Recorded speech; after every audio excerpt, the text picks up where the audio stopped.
Okay, let us start. Major game volleyball. Welcome back, dear students. Today I take a class volleyball game. Just a minute. Okay. In this lesson, following aspects are learnt in these chapters. First one, history of the game and layout of volleyball court, measurements and equipments, rules of the games. First one, history of the volleyball game.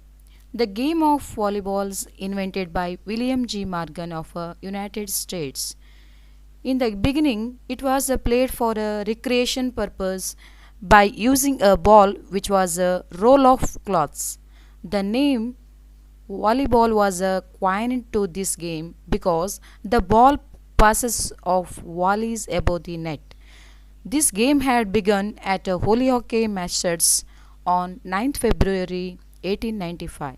Earlier, it had been renamed as a Mentonet.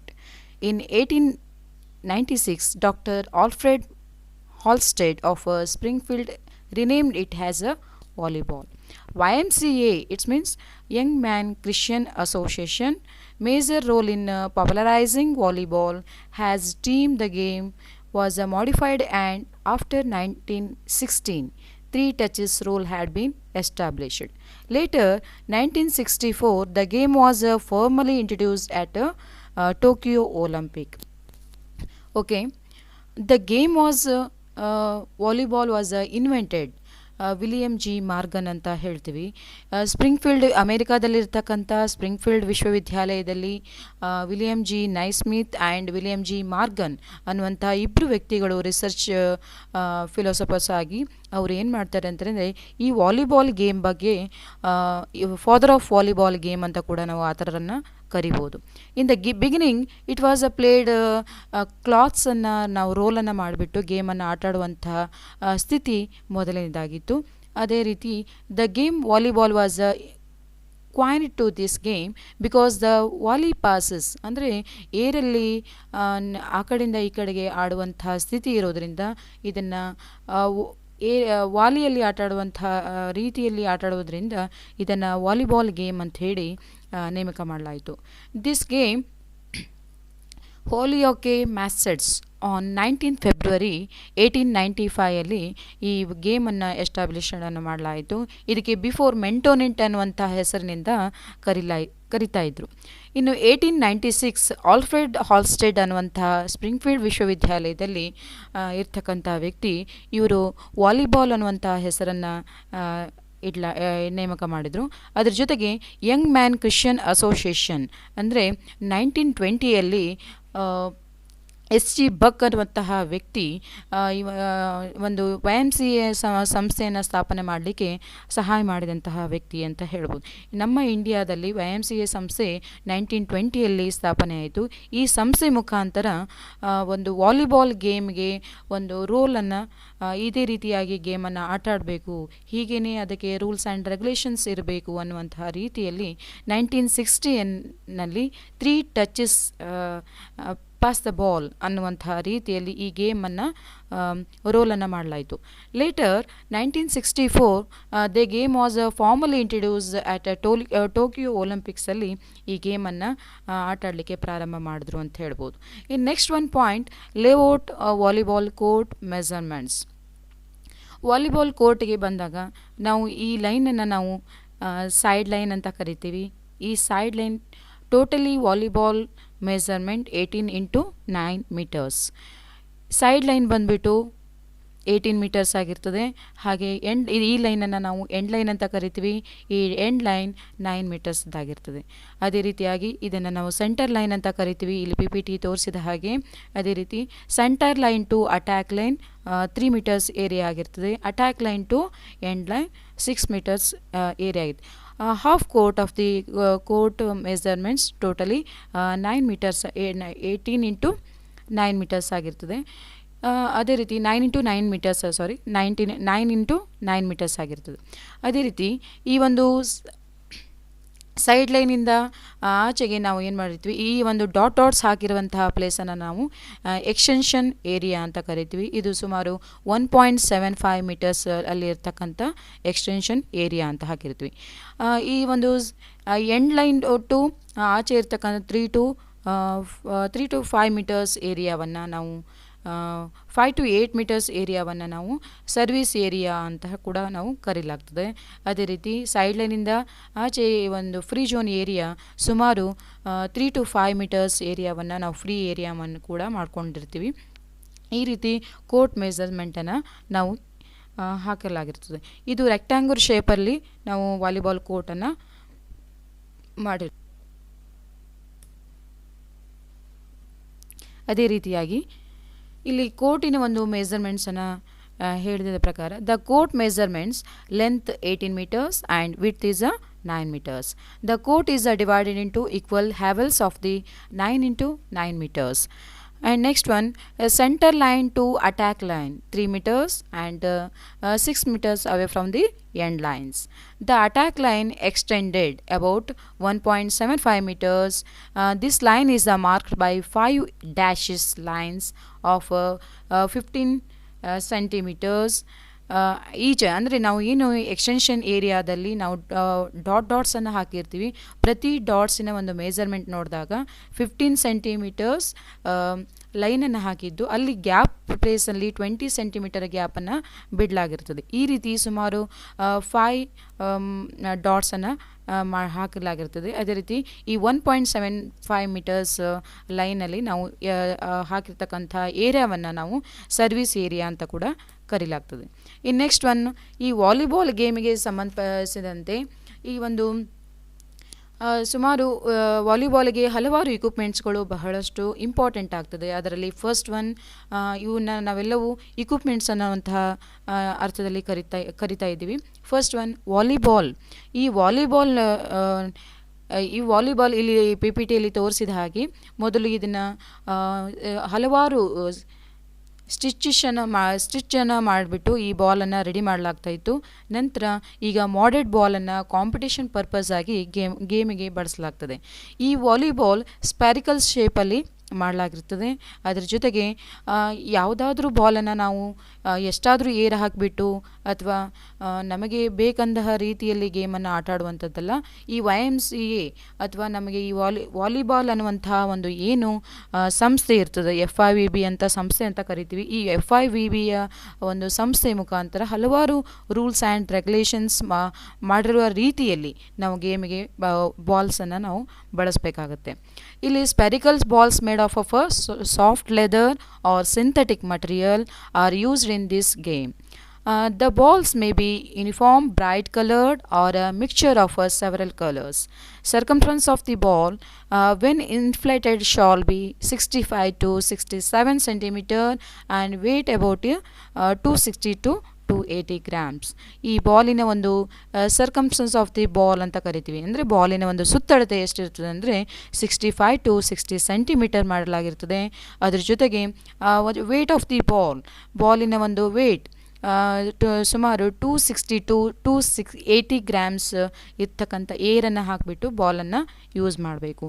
ಇದು competition ಪರ್ಪಸ್ಗೆ ಆಗಲಿ ನಾವು use ಮಾಡ್ತಕ್ಕಂಥ ball ಅಂತ ಕೂಡ ನಾವು ಇದರಲ್ಲಿ Nivea company, ಕಾಸ್ಕೋ ಹೀಗೆ ಹಲವಾರು ಟೈಪ್ಸ್ ಆಫ್ ಬಾಲ್ಸ್ಗಳನ್ನು ನಾವು ಗೇಮಿಗೆ ಬಳಸಲಾಗ್ತದೆ. ಇನ್ನು ನೆಕ್ಸ್ಟ್ ಒನ್ ಇಕ್ವಿಪ್ಮೆಂಟ್ಗೆ ಬಂದಾಗ the net. The height of the net in the middle of the court for men is 2.43 meters and 2.24 meters for a women's section.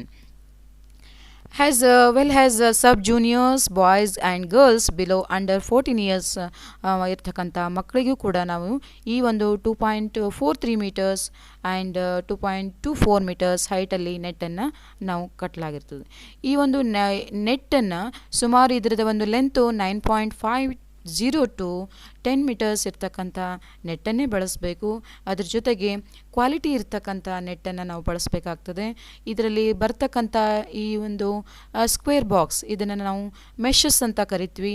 Each mesh ಕೂಡ ಅದರ 10 into 10 millimetre ಇರ್ತಕ್ಕಂಥ ಮೆಷಸ್ ಒಳಗೊಂಡಿದೆ. ಸುಮಾರು ಮೆಸೇಜ್ಗಳನ್ನು ಹಾಕಿ ಬಳಸಲಾಗ್ತದೆ. ಈ ಒಂದು ವಾಲಿಬಾಲ್ಗೆ ನೆಟ್ಟಿನ ಒಂದು ಮೇಲ್ಪಟ್ಟಿ, ಇದನ್ನು ಏನು ಕರಿತೀವಲ್ಲ, ಈ ಪಟ್ಟಿಯನ್ನು, ಇದು ಬ್ಯಾಂಡನ್ನು ಸುಮಾರು 7 ಸೆಂಟಿಮೀಟರ್ ಇರ್ತಕ್ಕಂಥ ಬ್ಯಾಂಡನ್ನು ವೈಟ್ ಕಲರ್ ಅಥವಾ ಬ್ಲ್ಯಾಕ್ ಕಲರ್ ಇರ್ತಕ್ಕಂಥ ಬ್ಯಾಂಡ್, ಎಸ್ಪೆಷಲಿ ಕಾಂಪಿಟೇಷನ್ ಪರ್ಪಸ್ಗೆ ವೈಟ್ ಇರ್ತಕ್ಕಂಥ ಬ್ಯಾಂಡ್ಸನ್ನು ಬಳಸಲಾಗುತ್ತದೆ. ಅದರ ಜೊತೆಗೆ ಕೆಳಗಡೆ ಇರ್ತಕ್ಕಂಥ ಈ ಪಟ್ಟಿ ಏನಿದೆಯಲ್ಲ, ಇದು 5 ಸೆಂಟಿಮೀಟರ್ ಇರ್ತಕ್ಕಂಥ ಒಂದು ಪಟ್ಟಿಯನ್ನು ಹಾಕಲಾಗಿರ್ತದೆ. ಈ ರೀತಿ ಪೋಲ್ಗೆ ಈ ಒಂದು ನೆಟ್ಟನ್ನು ಹಾಕಲಾಗಿರ್ತದೆ ಅಂತ ಹೇಳ್ಬೋದು.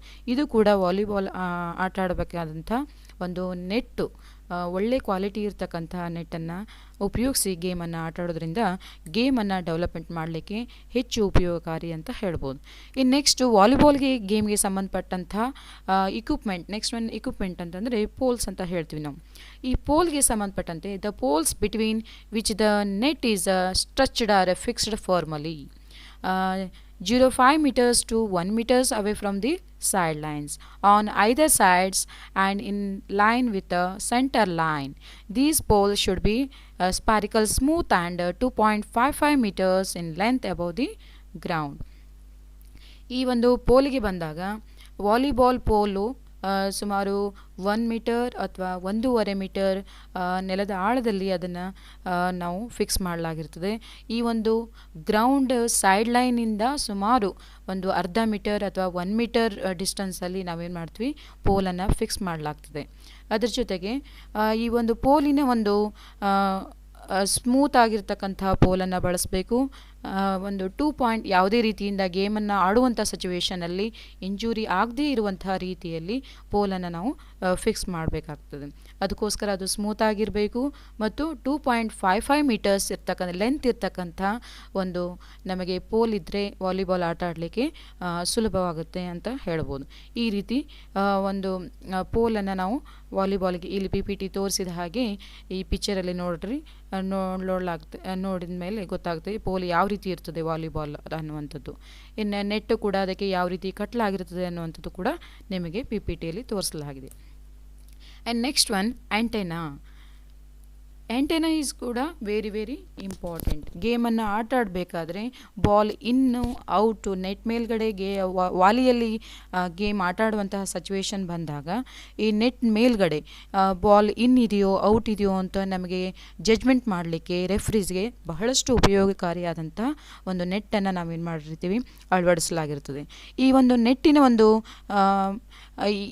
ಇಂಪಾರ್ಟೆನ್ಸ್ ಗೊತ್ತಾಯಿತು. ಇನ್ನು ನೆಕ್ಸ್ಟ್ ದ ಆ್ಯಂಟೆನಾಸ್ ಆಫ್ ಆ್ಯಂಟೆನಾಸ್ ಒಂದು ಇಂಪಾರ್ಟೆಂಟ್ ಅಂದರೆ ಈ ನೆಟ್ಟಿನ ಮೇಲ್ಗಡೆ ಆ್ಯಂಟೆನಾ ಸುಮಾರು 8.80 ಮೀಟರ್ಸ್ ಲೆಂತಲ್ಲಿರ್ತಕ್ಕಂಥ ಈ 1 ಮೀಟರ್ ನೆಟ್ ಅಂತೂ ಆಲ್ರೆಡಿ ಫಿಕ್ಸ್ ಆಗಿರ್ತದೆ. ಅದಕ್ಕೆ ಈ 1 ಮೀಟರ್ ಇಲ್ಲಿ ಹೋಗಿ ಮೇಲ್ಗಡೆ 80 ಮೀಟರ್ಸ್ ಇರ್ತಕ್ಕಂಥ ಒಂದು ಲೆಂತಲ್ಲಿರ್ತಕ್ಕಂಥ, ಅಂದರೆ ಸುಮಾರು 1.80 metres length and 10 millimeters diameters are fixed at the outer edge of the side bands on both sides of the net. ಈ ರೀತಿ ನಾವು ಆ್ಯಂಟೆನಾವನ್ನು fix ಮಾಡಲಾಗಿರ್ತದೆ.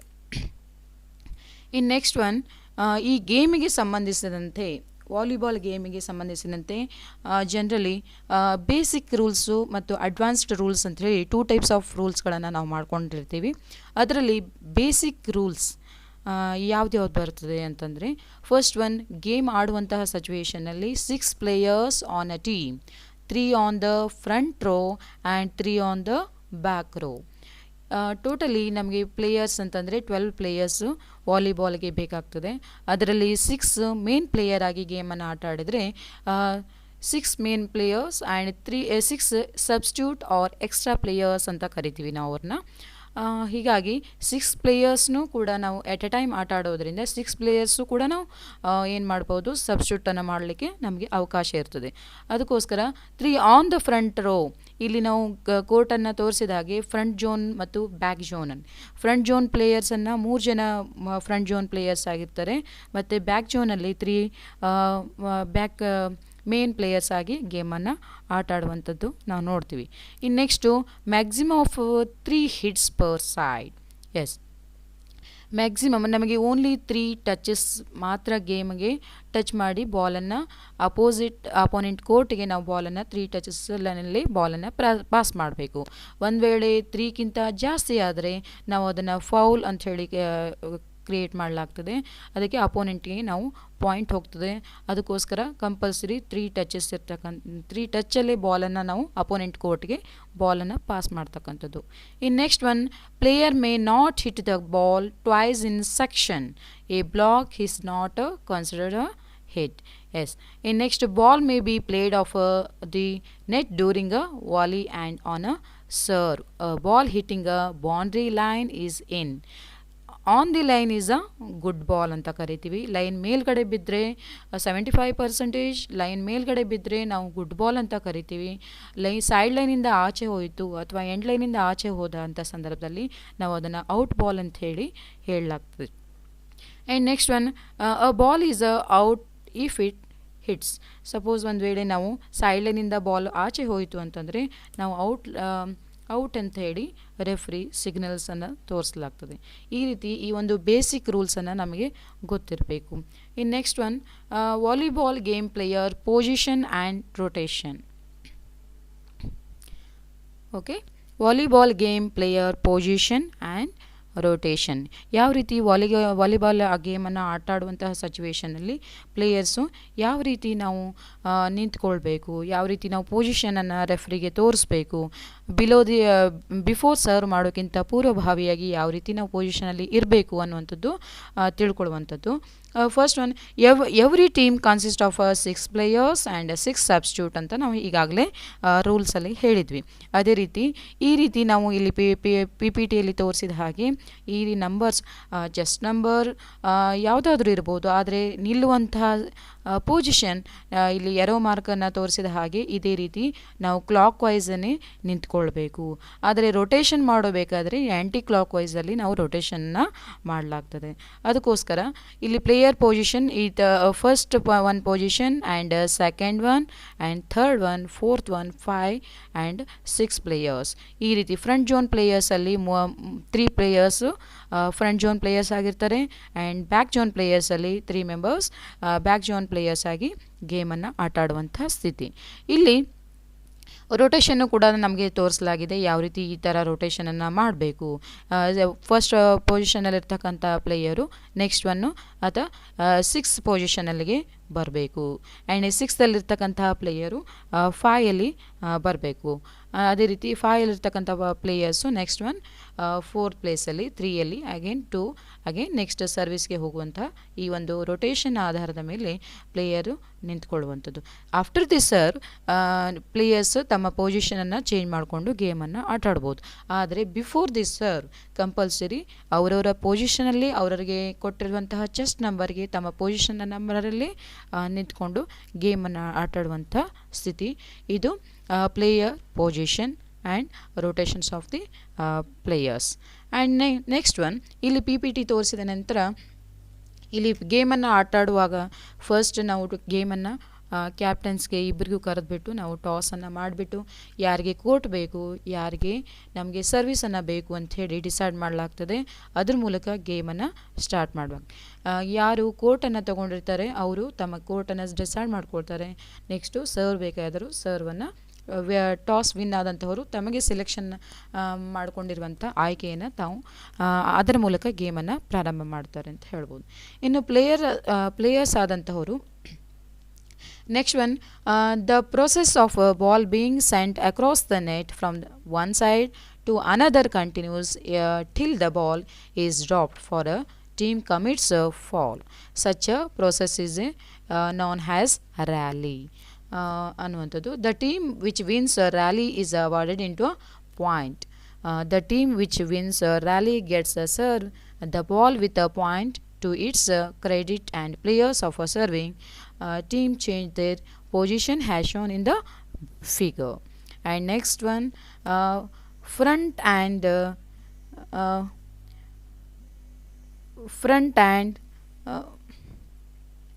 Front and back rows are further subdivided into three areas as shown in the figure above.